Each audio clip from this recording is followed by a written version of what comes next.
Hey, salut les kikés, les kikettes. Un petit mot aujourd'hui sur les Proline Masher pour X-Max. On est bien plus léger que les autres, c'est clair. Les jantes sont bien moins dures que les autres, ça aussi c'est bien. Mais le fait qu'il n'y ait pas d'entrée de sortie d'air est vraiment étrange. Je vous l'ai dit, on a un ballonnage vraiment zéro qui est un problème en l'air. Et le fait que l'air est stable à l'intérieur aussi provoque, quand il fait froid, une dépression, une sous-pression dans le pneu. Il a donc un méplat. Le pneu se comporte donc très mal. Et on n'a pas encore pu tester quand il fait chaud parce qu'il ne fait pas encore chaud. Mais c'est clair que quand il va faire chaud, quand le soleil va cogner sur ces pneus, là ils vont gonfler. Et on va se retrouver avec des pneus encore plus durs et qui vont faire rebondir la machine. Je vais donc, je pense, vraiment percer les jantes pour laisser rentrer l'air. Peut toujours fermer évidemment avec un bout de scotch tout simplement. Ça balance plus de choc sur les portes fusées, mais là j'ai les RPM avec les roulements devant et derrière. Et devant les chapes en alu, pas cher, donc à 25 balles la paire, chinoise. Depuis, vous l'avez vu, vous avez vu tous les runs de cette machine, à part les noix qu'on a fini, hein, on n'a plus rien bousillé. Pour l'instant. Pour l'instant.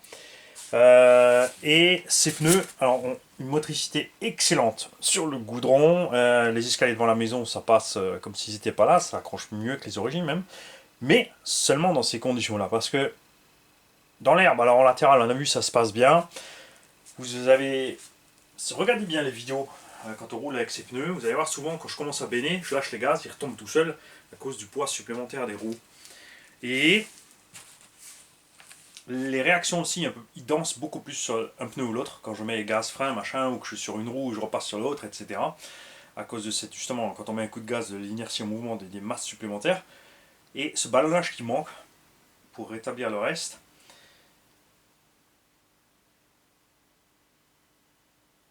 Par contre, dans le sous-bois mouillé avec les feuilles mortes, motricité, le pneu d'origine reste imbattable. J'ai essayé les Louise, j'ai essayé sur d'autres, des machines qui n'étaient pas moi, on avait les Badlands MX43, les Trencher aussi, mais alors les Trencher ça va encore aussi, mais 980 grammes la roue, c'est du délire comparé aux 600 grammes d'origine. Et ouais, donc les roues d'origine, niveau motricité, quand c'est trempé et mouillé, ça reste absolument les meilleurs. À voir une fois qu'on aura percé. Parce que dans le sous-bois, il faisait froid. Et j'avais justement cette espèce de sous-pression à l'intérieur des pneus. Et là, on l'a remarqué le plus, c'est évidemment l'accélération, on patine à mort. Et quand il me manquait une roue, quand je me suis retrouvé sur 3 roues, normalement sur 3 roues, on n'a aucun problème avec les X-Max à rouler, à rentrer au bercail. Là, c'était mission impossible. Et l'autre chose que je n'aime pas du tout, on avait prévu dès le départ, hein, mais il fallait qu'on roule avec pour essayer, ce sont ces rondelles alu bleu. Elles sont tellement épaisses que l'écrou est à peine sur le filet. T'as beau mettre de la loctite, t'as beau serrer comme un bourrin.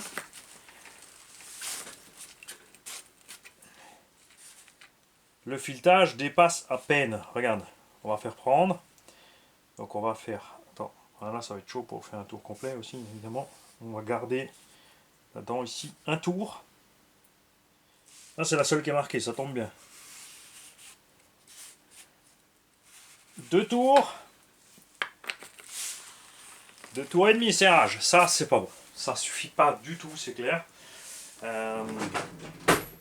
Je préfère de loin les Rofun que j'ai monté ici parce que grâce à Nikachu, mon interfelique qu'il avait avec, ces écrous là qui sont en 24 extérieur au point de vue de la tête, parce que cela rentre complètement dans la jante, le filet va jusque derrière. Là on a juste l'écrou qui presse sur la rondelle, alors que sur ces écrous là, tu as le filet jusqu'à l'intérieur. Donc prochaine série de tests, on va enlever ces roues là, on va les monter sur le Outcast 12S, parce que c'est pas un mystère, hein, une noix de cardan là-bas serait un peu plus solide au niveau de l'axe de cardan et la noix de cardan, même si on en a déjà parlé, on plie beaucoup plus les cardans là-bas à cause de ça. On va mettre ces roues là-bas, c'est déjà un veau bien lourd, donc ça ne changera pas grand-chose. On verra s'il se comporte mieux, notamment dans la prairie, parce que ce rayon de braquage est catastrophique, hein, même avec du pincement, tout ce que tu veux. Le cerveau est en 8/4, là non, il n'est pas encore arrivé, mais j'ai commandé le sauve-cerveau Vitamon. Avec le... Non, pas le Vitamon parce qu'il n'est pas réglable. J'ai pris quand même le GPM parce qu'il a la molette réglable, pas le Tracing parce qu'il coûte c'est n'importe quoi. Donc on va serrer cette molette de réglage, voir si ça change quelque chose. Parce qu'il a vraiment de gros problèmes entre, comme dit, quand il est en l'air, tu arrives en butée droite-gauche sans problème, dès qu'il est posé, c'est fini. Si tu montes ton taux de direction pour arriver même posé par terre à fond à gauche, à droite, ça va bien, mais quand les roues avancent en l'air, bah forcément ton cerveau, lui, il va trop loin. Donc ton cerveau est toujours en train de grincer dans tous les sens. Ça va vraiment pas, il faut vraiment une grosse évolution sur cette direction. Là, c'est pas le cas. Et puis à part ça, c'est tout. J'ai flingué le Max 6. Je peux pas lui en vouloir. Hein. Il a pris des chocs et des chocs et des chocs. Et donc, je vais maintenant vous montrer comment il est fixé. Parce que en fait, je m'amuse avec tonton qui arrive. Qui est certain qu'il est juste posé là avec ces deux rilles là. Ce qu'il y a là-dessous, les gars, c'est ceci. Quoi? Bah oui, j'en ai acheté 3. Comme d'hab, quoi. J'ai tout simplement ceci de la part de RPM, le 70-562, qui est le support pour le Castle VXL 8S. Tu coupes les pattes, tu mets ton vario dessus, fin de l'histoire. Là, c'est prévu avec une cage, tu peux fixer avec une cage par-dessus. Le XLX est bien monté dedans, pas le XLX, le XL 8S, le Monster X8, pardon, le Monster X8S va bien dessus, il est bien clampé dedans. Le Max, ça va pas parce qu'il est plus large, donc tu coupes les pattes, tu mets au double face, d'où la raison pour laquelle j'ai rajouté ici les raisons qui ne maintiennent en rien ce variateur. C'est juste si ça se décolle, il va pas se promener quelque part. Donc là, ce qu'on a eu en roulant, c'est qu'il s'est mis en route tout seul. Enfin, il se coupe. Tu débranches, tu branches, il s'allume, il s'éteint. Rien à voir avec le bouton. Le bouton ne le met plus en route et ne l'arrête plus. Et j'arrive plus à avoir le neutre des gaz. Donc il ne se met pas en route. On va donc voir ceci. Et quelque chose d'autre qu'on n'avait pas parlé encore. Je n'ai toujours pas bousillé. Tu vois, maintenant ça m'a fait sauter une fois un rilsan. Tellement les chocs sont violents quand même dans la machine. Entre la tourelle et le truc du bas. Et j'ai toujours pas déchiré mes côtés. Alors que ça, c'est quelque chose avec les gros sauts et les arbres, surtout en forêt, qui nous arrivait de temps en temps. Hein, des tourelles, j'en ai déjà dû passer 3-4 depuis que je roule en X-Max. Vous pouvez regarder sa chaîne. Je ne sais plus quand est-ce que j'avais acheté mon premier X-Max. Ça fait 5-6 ans que je roule en X-Max, il me semble bien. Donc, ouais, 4-5 tourelles, ça va. Ça fait une à l'année. C'est pas très cher. Les pièces de X-Max sont pas plus chères que les pièces de 1/8. C'est ça qui est rigolo. Bon, maintenant on a une augmentation, mais les 1/8 aussi sont augmentés, donc on est de toute façon nouveau au même point. Ce qui est cher dans X-Max, c'est l'électronique d'origine, de façon incompréhensible. Le cerveau 100 balles, le variateur 200 balles, le moteur 250 balles. Ça c'est du délire. Ça, j'apprécie pas. Mais le reste des pièces mécaniques est pas très cher, si tu compares de toute façon par rapport à l'échelle. Les pièces Arma, si tu veux changer un diff chez Arma, c'est 2 fois plus cher. Et puis il n'y a qu'à voir le taux d'entretien annuel. Il y en a aussi toujours qui restent persuadés, c'est normal, je comprends qu'un huitième, c'est vrai que les 1/8 sont plus rapides, sur le papier, ou sur le plat. Mais largué dans le tout-terrain, lui, il garde sa vitesse, les autres, non. Ils vont être déstabilisés, ils vont mouliner dans le vide, il y a une roue qui va se lever ou pas, etc. Et ça va pas aller bien longtemps. Ton X-Max, il va passer à côté. On a plein de vidéos de ça, on roule le X-Max contre n'importe quoi d'autre, hein, contre le Max qui est plus rapide, contre le REVO, contre des truggies, des buggy, tout ce que tu veux. Dès que tu passes dans le tout-terrain, il survole le truc, mais c'est typique des grosses échelles, c'est ça le cas avec n'importe laquelle. Vous l'avez vu aussi avec le MCD RR5 en 12S, c'est pareil. Il rattrapait tout et n'importe quoi de 0 à 175, il n'y a rien qui arrivait. Genre t'arrivais à côté à pleine balle, je t'attendais, au moment où tu étais là, remets tes gaz, je t'ai collé derrière toi. C'est cet effet élastique qu'on adore avec l'électro, qui n'est pas possible en thermique. Et voilà. Donc pour l'instant, j'ai pas de problème de solidité. On a essayé en forêt en dernier parce que c'est vraiment un endroit dangereux pour les pneus. On tape les côtés, on frotte sur le bord des jantes et tout. Et ça s'est bien passé. On n'a pas déchiré de côté pneu. De toute façon, tu le vois tout de suite parce que quand tu appuies, si tu as un trou, ça fait pchit pchit. Et je suis impatient de voir ce que ça va donner. Bon, on va d'abord l'essayer là-dessus avant de les percer. Hein. Mais je pense que percer, s'ils prennent un peu de ballonnage, parce que ce qu'on veut, c'est pas un pneu qui ne ballonne pas en fait. C'est ce que les constructeurs ne comprennent pas. Ils s'obstinent à faire des pneus qui ne ballonnent pas. Donc ça, c'est bien pour les GT, les machins de compétition. Mais nous, on veut ce petit ballonnage parce que ce petit ballonnage permet plein de choses. D'abord en l'air, les figures. Et aussi autre chose, c'est quand ton pneu est en train de ballonner, tu lâches tes gaz, t'atterris, il est plein d'air. Et tu as un coussin d'air à l'atterrissage en plus supplémentaire qui économise bien la caisse, surtout qu'ils ont tous fait des tailles basses, alors qu'on aurait voulu de la taille haute, au moins à l'extérieur. Donc je suis impatient qu'un constructeur nous sorte ça. On a vu Jetco dernièrement, qui a sorti des roues aussi pour X-Max. Le profil a l'air sympa. J'ai demandé le poids, 800 grammes. Pas envie. Celles-là font déjà 700 et honnêtement, tu le sens. En 16,35, ça lui coupe les pattes. Honnêtement, vous avez vu, hein, j'ai roulé à un quart d'heure, j'avais flingué mes 8000. Enfin flingué, je les ai vidés. Ça allait fort, mais tu sentais clairement que ça lui coupait l'accélération. Puis en l'air, malgré la vitesse supplémentaire, pour faire les backflips, c'était plus compliqué. Donc là, je suis descendu à pignon de 14. On a fait un petit comparo en VMAX sur la ligne droite dans la forêt avec Rafouille. Donc je suis un poil de plus, par contre, je suis plus réactif, puisque le moteur a plus de couple. Et donc là, je vais remettre mes roues d'origine, puisque je vais mettre celle-là là. Et on va voir comment se comporte la bête. Parce que ce que je veux, c'est pas absolument X-Max plus rapide, hein, c'est juste ce qu'on cherche tous en fait. C'est cette réactivité en plus, de ne pas s'écraser en fin de saut, de pouvoir, tu vois, quand tu es là à pleine vitesse, quand tu es comme ça, faut freiner. Mais si tu es trop près du sol, ça suffit plus. Bon, tu me diras, le coup de gaz, c'est pareil. Mais on veut un tout petit peu plus de réaction en l'air. C'est ce qui plaît aux pilotes de la 8ème en 6S, forcément, tout à fait normal. 5-6 kg en 6S, là on a 12 kg, 12S. Pour ceux qui refusent de voir que mon TLS, c'est pas de la puissance pour rien, si on a les bons KV. Le cache moteur en TPU, toujours bien en place. Comme dit, ne le serrez pas trop, sinon il s'écarte. Il y a forcément une petite fente à gauche, à droite, puisque le support moteur est réglable de gauche à droite selon les pignons. Ça n'a pas besoin d'être étanche. De toute façon, tu as les rainures du moteur aussi, ça passe dedans. Donc ça sert à rien de faire un cache moteur étanche si de ce côté-là, tu as les rainures oblongues du moteur. On est en module 1,5. Je te parle maintenant si tu es en module 1,5. Hein. En module 1, c'est plus important de fermer. En module 1,5, la seule chose qui doit passer, c'est les caillasses. Parce que les grains de sable, la terre, tout ça, ça ne pose aucun problème au module 1.5. Vous l'avez vu sur les buggy 1.5, un gros pignon et une grosse couronne, tout est ouvert. Et on n'a jamais de problème. Hein, tout passe à travers. Fin de l'histoire.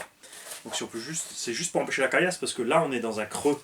Il y a une cuvette en dessous, c'est pas posé sur le châssis, la caillasse ne peut pas dégager. Donc elle tombe dedans, elle reste dedans, elle va mouliner dedans, donc ce cache ne sert qu'à ça. Quelqu'un a essayé le cache VFO, les trous n'étaient pas en face non plus, 25 € finalement avec les frais de port. Donc pas mieux. Ce dessin est bien sûr sur Flinkyverse, il est normalement en PETG. On l'a essayé en PETG, puisque je l'ai reçu d'un tonton. Et le PETG a explosé. Au bout de 3-4 runs, là pour l'instant j'ai mis le TPU. On n'a pas de problème. Les fichiers sont adaptables, donc tu peux faire avec des fentes plus ou moins larges. On peut éventuellement, c'est vrai, pour ceux que ça dérange, ajouter peut-être une languette là-haut.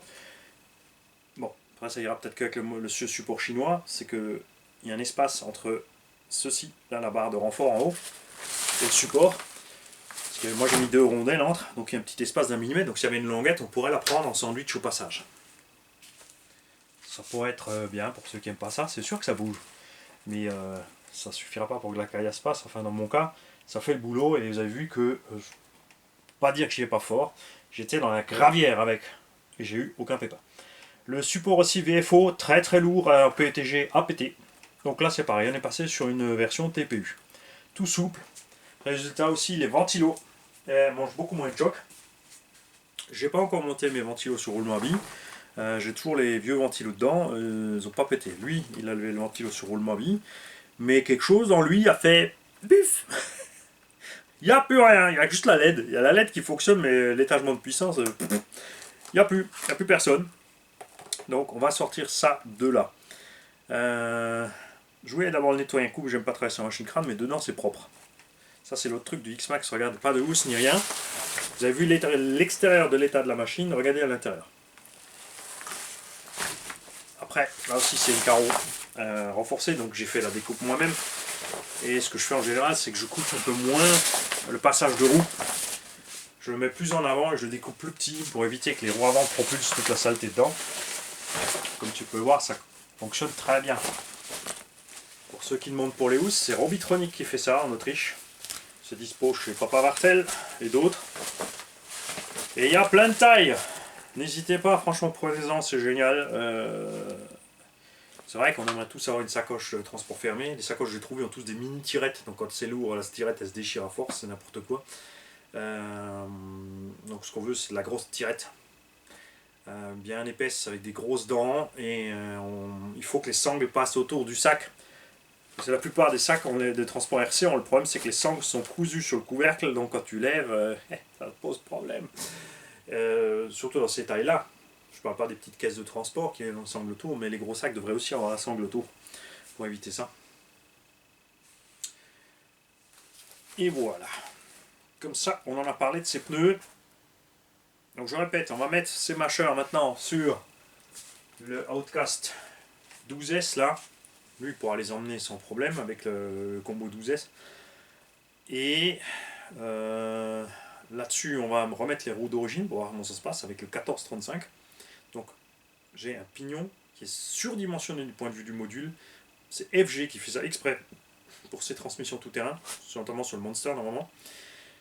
Avec, parce que l'axe moteur chez FG c'est du 10, tu peux commander un esclave avec de 8 à 10, tu peux le faire toi-même, il te faut un tube de 8 à 10 et percer le trou où il y a le BTR, forcément, tu vas serrer le tube mais pas le pignon sur le moteur. Si tu as un moteur SSS, tu as un axe de 10 sur la Leica Vecta ou la taille du moteur, donc ça va. Et on va essayer autre chose aussi. J'ai trouvé autre chose qu'on va monter sur cette machine pour essayer encore un autre truc. Au niveau des roues, je parle. Ouais, je vous le dis. J'ai trouvé des... Enfin, je pense que plein de monde a trouvé entre temps. Des fusées avec élargisseur. Pas les Integi, hein. Ça, tu touches pas. C'est de la merde, on le sait.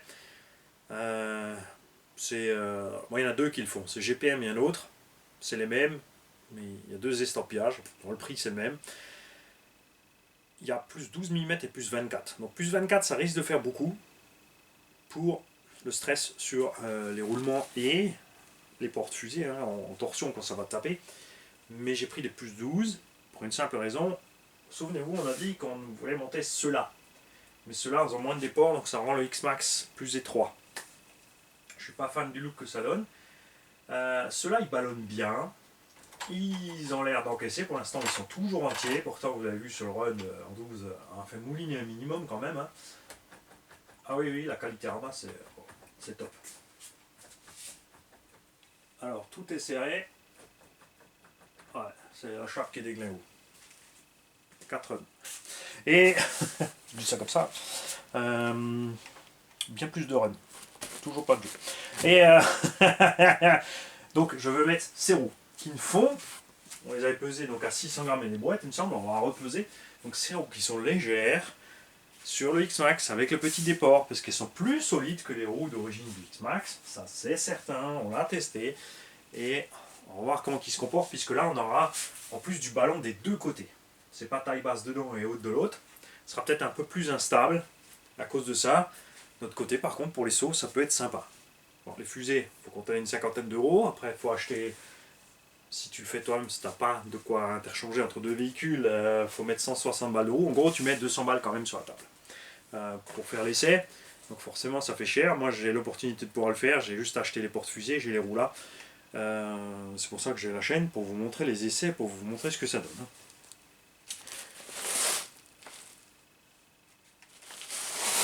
Et tiens, je viens de voir quelque chose. Il y a mon axe de cardan là devant qui est en train de sortir de l'autre côté. J'avais changé la noix parce qu'elle avait explosé. J'ai pas fait gaffe à l'axe. Ah, la noix chinoise arrière, tulipe, l'axe qui passe dedans. Là, l'autre, ça va un peu mieux. Ça va un peu mieux. J'ai toujours pas les vitamins dessus. Donc, la semaine passe vite et le week-end, j'ai envie de rouler avec mon X-Max, donc je me prends jamais le temps de faire ces modifs. Peut-être me prendre le temps de cette semaine de rapidement le nettoyer. Bon, c'est du sable, hein, il faut qu'il fonctionne quand même. Ça, c'est les plaisirs des grandes échelles, ça s'arrête pas comme ça, c'est pas bloqué pour rien tout de suite. Variateur, c'est très vite changé aussi. Il me reste le Max 5 que j'ai sorti de là, donc je vais mettre celui-là là-dedans. Et ça, on verra au passage aussi si effectivement on sent une différence de patate ou pas. Et quoi d'autre? Je me suis perdu encore d'autre. Ouais, mettre les noix vite avant et tout ça, ça serait peut-être bien. Hein, je vais aussi laisser cette carreau à Alsace parce que j'aimerais vraiment bien une nouvelle carreau de Jeep pour Big Mama. Je sais, Jean, tu m'as laissé une belle carreau, mais elle va aller sur un de mes autres X-Max parce que j'aime le look de cette carreau de Jeep. Donc les mecs, pareil dans les commentaires, hein, dites-le à Alsace, les mecs, si vous voulez avoir cette carreau aussi faite chez eux. Ça serait vraiment génial.